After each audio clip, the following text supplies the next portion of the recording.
Assalamualaikum warahmatullahi wabarakatuh. Perkenalkan, kami dari kelompok 3 akan membahas tentang eksternalitas dan pendapatan nasional. Berikut tim kami: yang pertama, Safira Ayu Ramadan, yang kedua Sri Ayu Rizky Silaban, yang ketiga Theodor Sibuya, yang keempat Tria Rahma Mafiro, yang kelima Zafira Afkarna Salasabila, yang keenam Zuratul Munawaroh. Berikut materi yang akan kami bahas. Yang pertama, eksternalitas dan ketidakefisien pasar. Yang kedua, solusi swasta untuk eksternalitas. Yang ketiga, kebijakan publik mengenai eksternalitas. Yang keempat, pendapatan dan pengeluaran dalam perekonomian. Yang kelima, pengukuran produk domestik bruto. Yang keenam, komponen-komponen PDB. Yang ketujuh, PDB real versus PDB nominal. Eksternalitas atau externality muncul apabila seseorang melakukan kegiatan yang mempengaruhi kesejahteraan orang lain, namun tidak membayar ataupun menerima kompensasi atas pengaruh itu. Apabila pengaruhnya bersifat negatif akan merugikan, dan disebut eksternalitas positif apabila bersifat menguntungkan. Eksternalitas negatif pada figur 2 memperlihatkan biaya sosial produksi aluminium. Kurva biaya sosial berada di atas kurva penawaran karena memperhitungkan biaya eksternal yang dibebankan kepada masyarakat oleh produsen aluminium. Perencana akan memilih tingkat produksi aluminium minimal yang merupakan titik silang kurva permintaan dengan kurva biaya sosial. Titik silang ini menentukan jumlah optimum aluminium bagi konsumen atau yang diukur oleh ketinggian kurva permintaan lebih besar daripada biaya sosial produksinya atau yang diukur oleh ketinggian kurva biaya sosial. Perencanaan ini tidak memproduksi melebihi tingkat ini karena biaya produksi aluminium tambahan lebih besar daripada nilai bagi konsumen. Dengan adanya eksternalitas negatif seperti polusi, biaya sosial barang-barang melebihi biaya swasta. Dengan demikian, jumlah optimum Q optimum lebih rendah daripada jumlah keseimbangan Q pasar. Ilmu ekonomi kesejahteraan ulasan singkat. Pada figur 1 memperlihatkan kurva permintaan dan penawaran di pasar aluminium. Kurva permintaan untuk aluminium mencerminkan nilai aluminium bagi konsumen yang diukur dalam harga yang bersedia mereka bayar. Pada jumlah tertentu, tinggi kurva permintaan menunjukkan kesediaan pembeli marginal untuk membayar atau nilai unit aluminium yang terakhir dibeli oleh konsumen pada jumlah tertentu. Tinggi kurva penawaran menunjukkan biaya bagi penjual marginal atau nilai unit aluminium yang terakhir dijual oleh produsen. Tanpa campur tangan pemerintah, harga menyesuaikan diri dengan permintaan dan penawaran aluminium, jumlah yang diproduksi dan dikonsumsi dalam titik keseimbangan pasar yang ditunjukkan dengan Q pasar, sehingga pasar mengalokasikan sumber daya dengan cara memaksimalkan jumlah nilai bagi konsumen yang membeli dan menggunakan aluminium dikurangi dengan jumlah biaya bagi produsen yang memproduksi dan menjual aluminium. Yang selanjutnya, eksternalitas positif. Pada figur 3, kurva permintaan tidak mencerminkan nilai barang bagi masyarakat karena nilai sosial lebih besar daripada nilai swasta. Kurva nilai sosial berada di atas kurva permintaan. Jumlah optimum ini muncul apabila kurva nilai sosial dan kurva penawaran yang mencerminkan biaya bersinggungan. Oleh karena itu, jumlah optimum secara lebih besar daripada jumlah yang ditentukan oleh pasar swasta. Dengan adanya eksternalitas positif, nilai sosial lebih besar daripada nilai swasta. Dengan demikian, jumlah optimum, Q optimum lebih besar daripada jumlah keseimbangan Q pasar. Contoh dalam kehidupan sehari-hari, yang pertama, kami akan mengambil eksternalitas positif, yaitu bangunan bersejarah, karena orang yang berjalan akan menikmati keindahan dan nuansa historis yang diberikannya. Para pemilik bangunan tidak menerima manfaat penuh dari restorasi sehingga cenderung terlalu cepat mengabaikan bangunan-bangunan tua. Banyak pemerintah daerah yang menanggapi persoalan ini dengan mengatur penghancuran bangunan bersejarah dan dengan memberikan insentif pajak bagi para pemilik bangunan yang melakukan restorasi. Yang kedua, eksternalitas negatif, contohnya anjing yang bersuara keras karena para tetangga merasa terganggu dengan lolongannya. Para pemilik anjing tidak menanggung biaya penuh suara itu sehingga mereka cenderung tidak banyak mencegah anjing mereka agar tidak melolong. Pemerintah daerah mengatasi persoalan ini dengan larangan mengganggu ketenangan. Selanjutnya saya akan menjelaskan tentang materi solusi swasta untuk eksternalitas. Tidak semua tindakan pemerintah diperlukan untuk menangani masalah eksternalitas. Baik pelaku swasta maupun pembuat kebijakan publik juga merespon dengan berbagai cara. Semua penanganan terhadap eksternalitas ini sama-sama bertujuan untuk mendekatkan alokasi sumber daya pada optimum sosial. Saya akan menjelaskan tentang jenis-jenis solusi swasta. Yang pertama adalah nilai moral dan sanksi sosial. Contohnya, ada kebanyakan orang tidak membuang sampah sembarangan. Meskipun ada peraturan yang melarang membuang sampah sembarangan, kebanyakan orang tidak melakukan itu karena perbuatan tersebut tidak baik. Nah, yang kedua adalah dengan kegiatan amal yang mengatasi eksternalitas. Contohnya, seperti sekolah dan universitas yang menerima sumbangan dari yayasan, alumni, dengan satu tujuan, yakni memberikan eksternalitas positif bagi masyarakat. Nah, yang ketiga adalah mengandalkan kepentingan pribadi kepada pihak-pihak terkait. Contohnya, kebun apel dan peternakan lebah yang letaknya berdekatan. Keduanya ini saling menghasilkan eksternalitas positif. Dengan menyerbuki bunga-bunga di pohon apel, lebah-lebah membantu produksi apel. Nah, yang keempat adalah dengan menjalin kontrak kerja dengan pihak-pihak yang terkait lainnya. Mendekatkan titik keseimbangan pasar optimum sosial eksternalitas positif memerlukan subsidi. Sebenarnya, ini kebijakan yang diterapkan oleh pemerintah, yaitu pendidikan banyak subsidi dalam bentuk sekolah negeri dan beasiswa dari pemerintah. Hasil penelitian yang membuktikan keefektifan pasar swasta mengatasi eksternalitas disebut dengan teori Marcus. Nah, dengan teori Marcus yang diberi nama dari ekonom Ronald Coase, suatu pendapat bahwa jika menyatakan bahwa pasar swasta dapat sangat efektif pada sejumlah situasi. Teori Marcus adalah posisi jika pihak swasta dapat melakukan tawar-menawar tanpa biaya atas alokasi sumber daya. Mereka dapat menyelesaikan masalah eksternalnya sendiri. Pihak-pihak yang berkepentingan biasanya gagal menyelesaikan persoalan eksternalitas dikarenakan biaya transaksi, biaya yang harus dikeluarkan untuk tawar-menawar.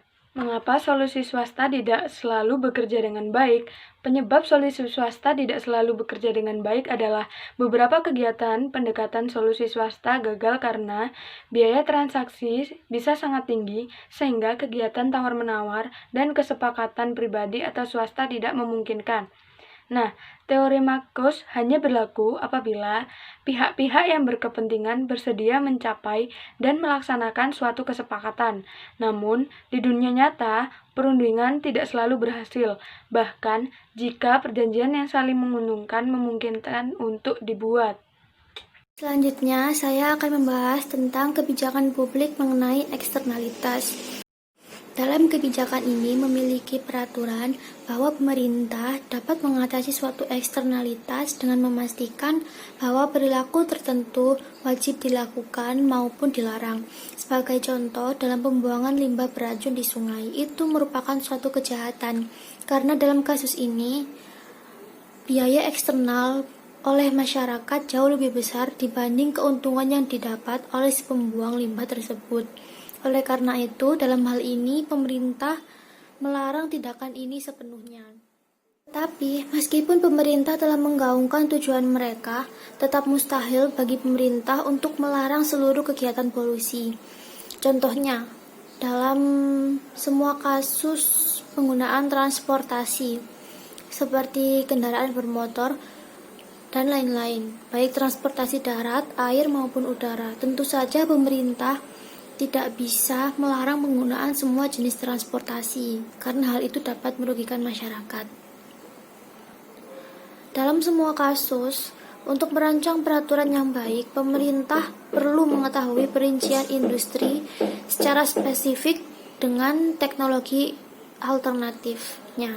Selanjutnya adalah pajak pikovian dan subsidi. Dalam merespon suatu eksternalitas, pemerintah dapat tidak mengatur perilaku, tetapi menerapkan suatu kebijakan yang berbasis pasar. Kebijakan tersebut dilakukan untuk menyelaraskan insentif swasta dengan efisiensi sosial. Sebagai contoh, seperti yang kita telah lihat, pemerintah dapat menginternalisasi eksternalitas dengan menarik pajak atas kegiatan-kegiatan yang memiliki eksternalitas negatif dan menyubsidi kegiatan-kegiatan yang memiliki eksternalitas positif. Pajak yang dikenakan untuk memperbaiki pengaruh eksternalitas negatif disebut dengan pajak Pikovian atau Pikovian taxes yang dinamai dari seorang ekonom yang bernama Arthur Pikow. Dia adalah pendukung awal penerapan kebijakan tersebut. Orang sendiri biasanya lebih memilih pajak Pikovian daripada peraturan sebagai cara untuk mengatasi polusi, karena pajak semacam itu dapat menurunkan polusi dengan biaya yang lebih kecil bagi masyarakat. Peraturan sendiri dapat menentukan tingkat polusi yang diperbolehkan, sedangkan pajak memberikan insentif ekonomi kepada pemilik pabrik untuk mengurangi polusi. Selain itu, para ekonom lebih memilih pajak Pikovian daripada peraturan adalah karena pajak menurunkan tingkat polusi secara lebih efisien daripada peraturan yang menurunkan polusi secara monoton atau sama dan tidak berkembang. Selanjutnya adalah izin polusi yang dapat diperdagangkan.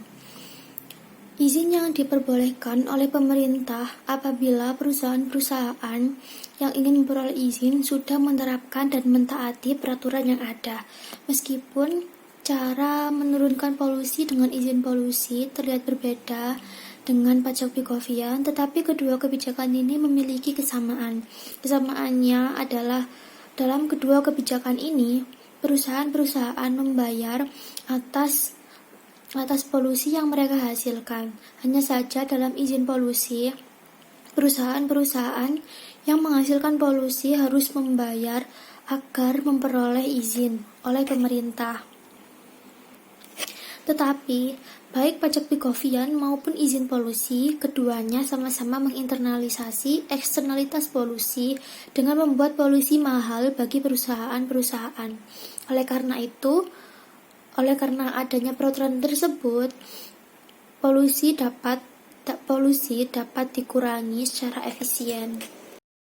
Pada bab ini adalah pendapatan dan pengeluaran dalam perekonomian. Di sini pendapatan dan pengeluaran itu bisa dilihat pendapatannya yang diperoleh semua orang dalam perekonomian tersebut adalah menggunakan PDB.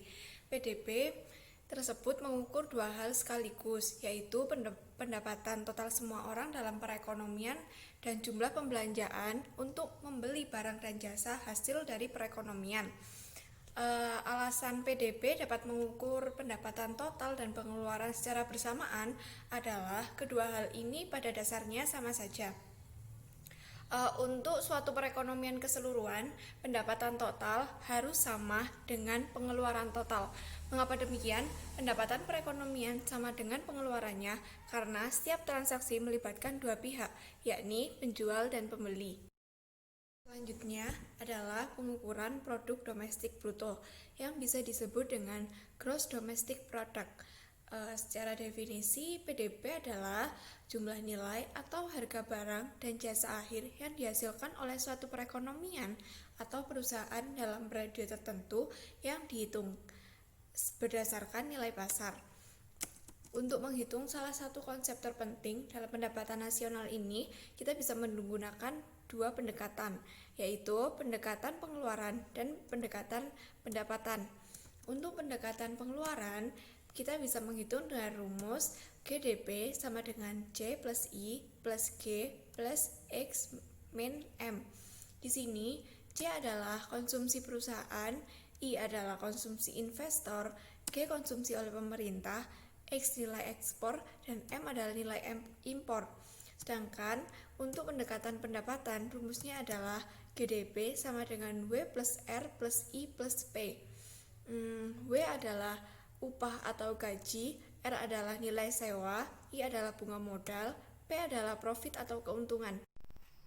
Baiklah, di sini saya akan menjelaskan tentang komponen-komponen PDB. Ada 4 komponen PDB. Yang pertama adalah konsumsi. Maksudnya di sini adalah nilai konsumsi dari individu atau rumah tangga yang dihitung dari berbagai macam jenis barang. Barang-barang tersebut biasanya adalah servis atau jasa, contohnya adalah jasa dokter. Yang kedua adalah barang non-durable goods, yaitu barang yang habis ketika langsung dikonsumsi, contohnya adalah makanan dan minuman. Dan yang ketiga adalah barang durable goods, yaitu barang yang tidak cepat rusak, minimal pemakaian 3 tahun, contohnya adalah kendaraan. Yang kedua adalah investasi. Semakin banyak orang yang berinvestasi di Indonesia, maka semakin banyak lapangan pekerjaan yang tersedia dan semakin banyak pula barang-barang yang dapat diproduksi. Hal inilah yang membuat investasi cukup penting pada PDB. Indonesia sendiri merupakan negara yang cukup terbuka untuk menerima investasi dari luar Indonesia. Yang ketiga adalah pengeluaran pemerintah. Pengeluaran pemerintah adalah uang yang dikeluarkan oleh pemerintah untuk membeli barang atau jasa. Uang pengeluaran pemerintah juga digunakan untuk menggaji PNS yang bekerja di pemerintahan. Namun, ada pengecualian dalam pengeluaran pemerintah, yaitu adalah pengeluaran pemerintah untuk membantu masyarakat yang miskin.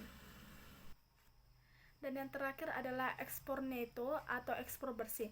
Ekspor bersih dihitung dari pembelian produksi masyarakat Indonesia yang dilakukan oleh warga negara asing atau yang kita sebut dengan ekspor, dikurangi dengan pembelian barang yang diproduksi oleh warga negara asing oleh masyarakat Indonesia atau yang kita sebut dengan impor. Materi selanjutnya adalah mengenai PDB real dan PDB nominal. PDB real adalah produksi barang dan jasa yang dinilai pada harga tetap. Sedangkan PDB nominal adalah produksi barang dan jasa yang dinilai pada harga kini. Jadi, pada PDB nominal ini menggunakan harga saat ini untuk menilai produksi barang dan jasa dalam perekonomian. PDB mengukur jumlah pembelanjaan untuk barang dan jasa di pasar dalam perekonomian. Jika jumlah pembelanjaan meningkat dari tahun ke tahun, kemungkinan berikut berdinilai benar, yaitu yang pertama, perekonomian memproduksi barang dan jasa dalam jumlah yang lebih banyak. Yang kedua, barang dan jasa dijual dengan harga yang lebih tinggi. Seiring berjalannya waktu, para ekonom ingin memisahkan kedua pengaruh ini dengan menggunakan ukuran yang disebut dengan PDB real. PDB real ini menjawab pertanyaan hipotesis, yaitu berapa nilai barang dan jasa yang diproduksi pada tahun ini. Berikut adalah tabel-tabel contoh perhitungan dari PDB real dan deflator PDB. Pada tabel tersebut memperlihatkan sejumlah data tentang perekonomian yang hanya memproduksi dua barang, yaitu ayam dan burger. Tabel tersebut memperlihatkan jumlah kedua barang yang diproduksi dan masing-masing harganya tahun 2007, 2008, dan 2009. Yang pertama, penghitungan PDB real pada tahun 2001. Tahun 2007, harga $1 ayam dikali 100 ayam ditambah $2 burger dikali 50 burger menghasilkan $200. Tahun 2008, $1 ayam dikali 150 ayam ditambah $2 burger dikali 100 burger menghasilkan $350. Tahun 2009, $1 per ayam dikali 200 ayam ditambah $2 per burger dikali 150 burger. Selanjutnya adalah penghitungan deflator PDB. Pada tahun 2007, deflator PDB-nya adalah $200 dikali 100 menghasilkan $100. Tahun 2008, $600 dibagi dengan $350 dikali 100 sama dengan 171. Tahun 2009, $200 dibagi dengan $500 dikali dengan 240. Nah, jadi untuk menghitung jumlah pembelanjaan dalam perekonomian ini, maka harus mengalikan jumlah ayam dan burger dengan harga dari keduanya.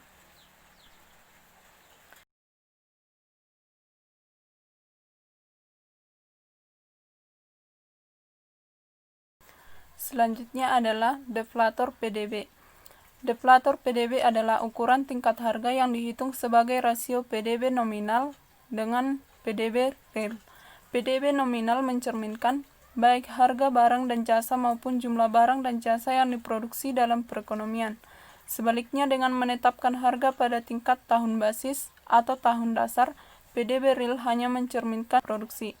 Dari kedua statistik ini bisa dihitung statistik ketiga yang disebut dengan jasa, bukan jumlah barang yang diproduksi. Deflator PDB ini merupakan ukuran-ukuran dari tingkat harga yang dihitung sebagai rasio PDB nominal dengan PDB real dikali dengan 100, atau secara ringkas dirumuskan dengan deflator PDB sama dengan PDB nominal per PDB real dikali 100. Deflator PDB ini mencerminkan apa yang terjadi dengan harga, bukan dengan jumlah produksi. Misalkan, bayangkan bahwa jumlah yang diproduksi dalam perekonomian meningkat seiring berjalannya waktu, namun harga tidak berubah. Di sini, baik PDB nominal maupun real sama-sama mengalami kenaikan sehingga deflator PDB tidak berubah.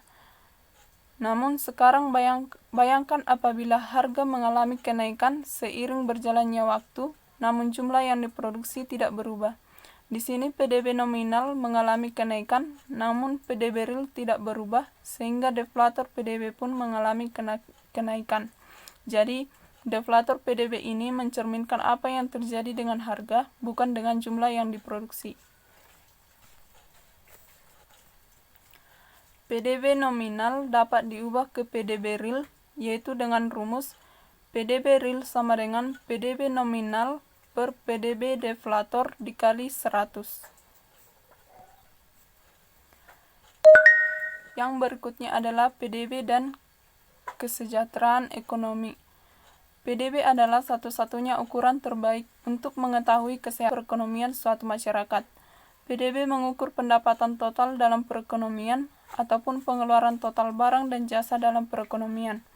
Oleh karena itu, PDB per kapita memberi informasi tentang pendapatan dan pengeluaran warga rata-rata dalam perekonomian. Karena sebagian besar akan memilih untuk memperoleh pendapatan yang lebih besar dan menikmati pengeluaran yang lebih banyak, PDB per kapita kelihatannya menjadi ukuran alamiah untuk mengetahui kesehatan perekonomiannya dari warga.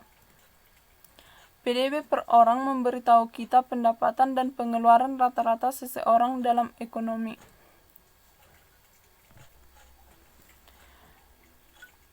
PDB yang tinggi menunjukkan standar hidup yang lebih tinggi. PDB tidak mengukur mutu pendidikan, namun negara dengan PDB yang lebih tinggi dapat menyediakan sistem pendidikan yang lebih baik. Contoh lain memperhitungkan kecerdasan, integritas, keberanian, kebijaksanaan, atau bakti kita kepada negara. Namun seluruh atribut terpuji ini lebih mudah ditanamkan apabila orang-orang tidak begitu khawatir apabila mereka tidak dapat menikmati kebutuhan material. Singkatnya, PDB tidak secara langsung mengukur kemampuan kita untuk memperoleh sarana yang membuat hidup arti.